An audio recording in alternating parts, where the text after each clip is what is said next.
Howdy, folks. Thanks for tuning in. Hope y'all are doing okay today. So, was listening to some news, and there's not like a central database for these numbers. As an example, like, okay, you can go to FBI crime statistics, and there's like a centralized database for crime statistics where you can compare locations and years, different types of crime in the trend line to see, if, hey, violent crimes are going up or down year to year, or compare different locations, things like that. Well, for this information, there's not that database, but certain states are seeing a marked increase in violence at schools between students and towards school staff. Students getting physically violent with teachers and whatnot. And that really got me thinking. And that bothers me on a lot of levels because I used to work in the school systems as a bus driver years ago. And I loved the job. I had an absolute blast doing it. I love driving for starters, so I was getting paid to drive, so that's great.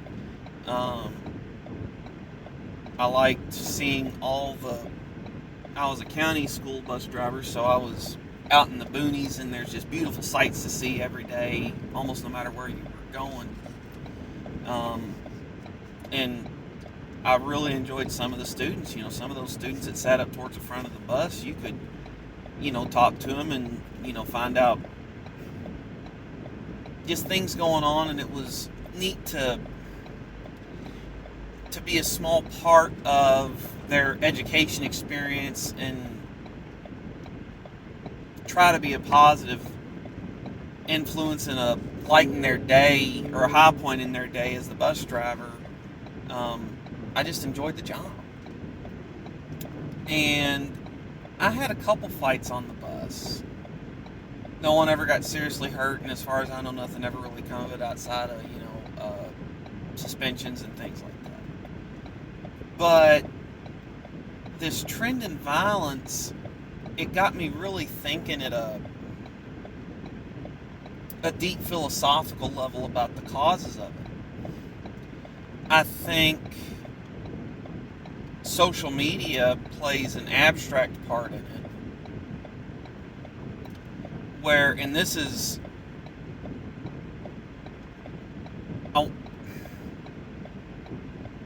this seems highly likely that, okay, I have had people say things to me on social media that they would dare not say face to face because they would have to deal with all the repercussions of that, whether they got me mad enough to take a swing at them, whether they got me mad enough to scream and cuss them out, whether they got me mad enough to say something twice as mean back to them, or if they had to see the hurt on my face at what they said about me or to me. They're removed from all those consequences. And most of the places where those comments come up are group threads where I don't know the person on a first name basis.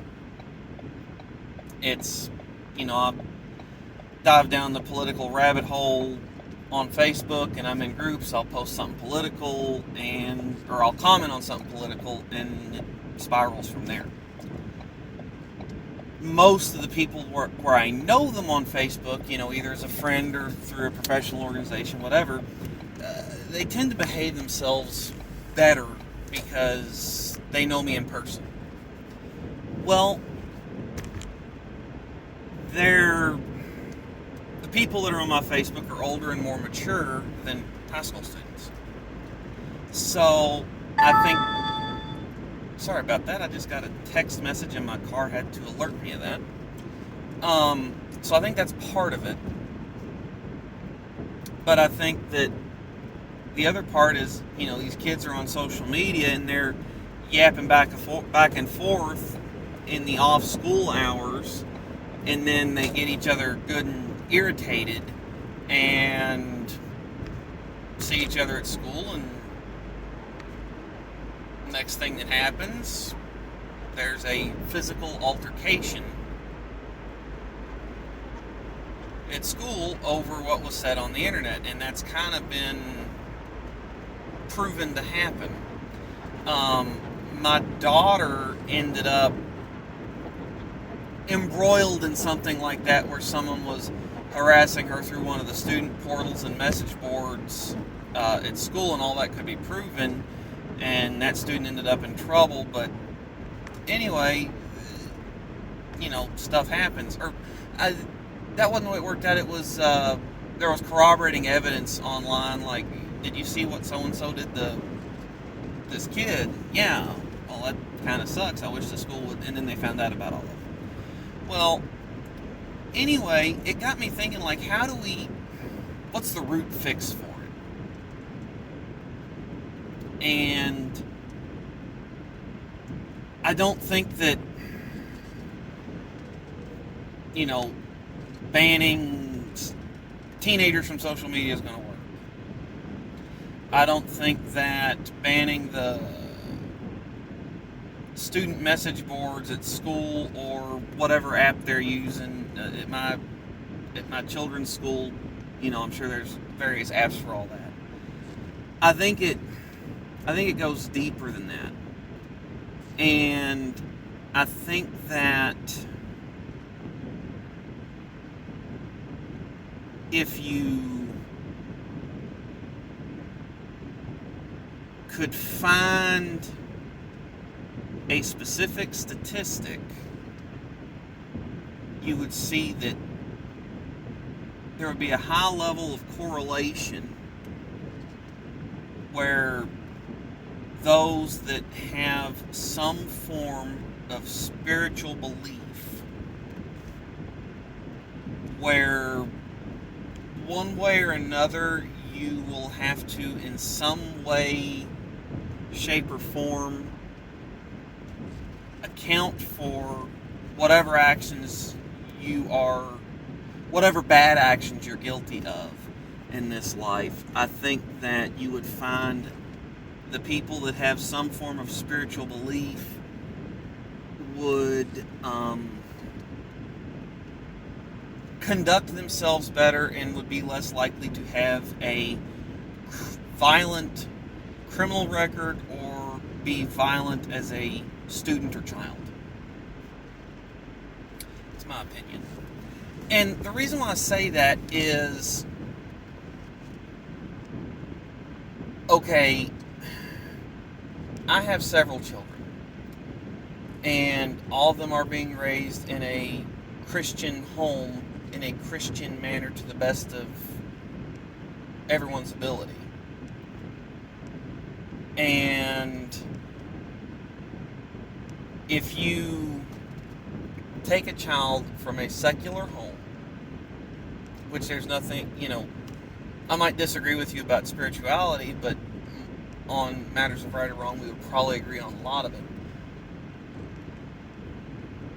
There's not a higher power above mom or dad. Like, okay, I've got a teenager in the house. She doesn't have to put up with me that much longer before, nice turn signal, before she will be able to be an adult, and there will just be rules about what goes on under my roof, but I can't really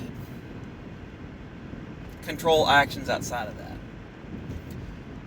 Then, if she chooses, she'll be able to move out as an adult. Okay, that's fine. Nothing, part of raising children is to make them adults and they go out into the world. So, if she decided at random that whatever mom and dad's rules are, I'm going to do the opposite, yeah, she'd have to put up with whatever my wife and I decide to do as punishment for those actions. But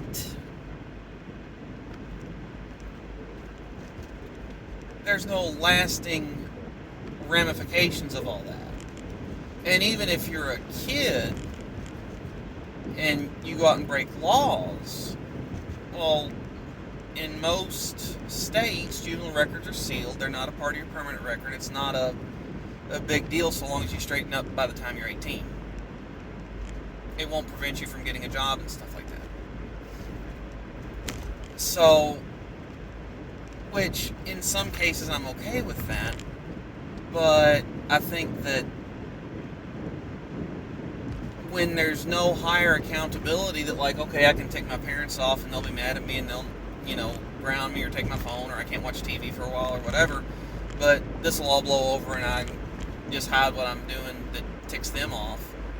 There's no higher accountability, and even if you want to make the argument that even if you believe that there's no God, personally, the fact that some people believe that there's a God and attempt to act as though there is a God or is a spiritual element in life in general, and some form of accountability after life, whether it's even if it's reincarnation, where you atone for the bad things that you do in this life and the next life, so you should try to live good that way and you have an easier next life, all that, whatever it is. People should want that because that's a higher authority than a mom or a dad or a principal or a teacher or whatever. I think that if America, broadly speaking, became more spiritual, that you would find that crime rates, especially violent crime rates, would go down.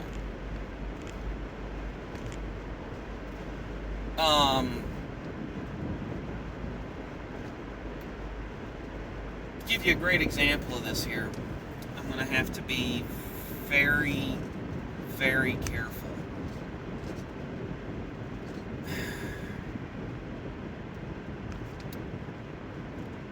I know a lot of people that are Christian, and I have gone to a number of churches over the years, and I only know of one person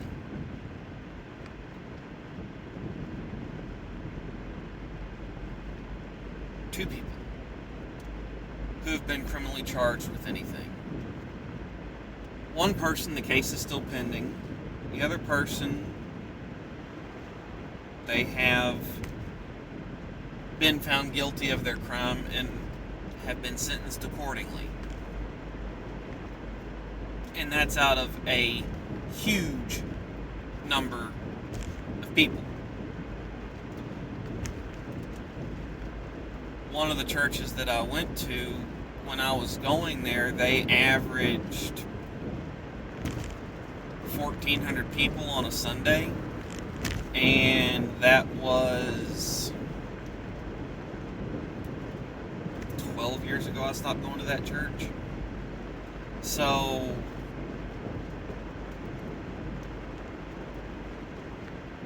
and I know a lot of other people that are unchurched, if you will. And the percentage of those people that have records for crimes is higher in my estimation. And I realize that, like, a lot of, the number of crimes that someone commits or is convicted of is a very odd figure. So, as an example, if you're driving home from work and you set the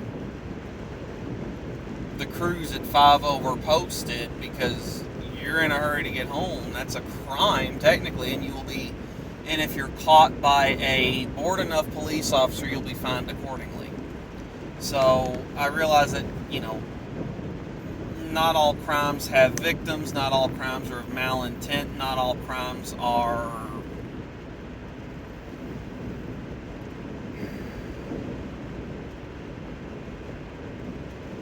not all crimes cause harm to yourself or to others.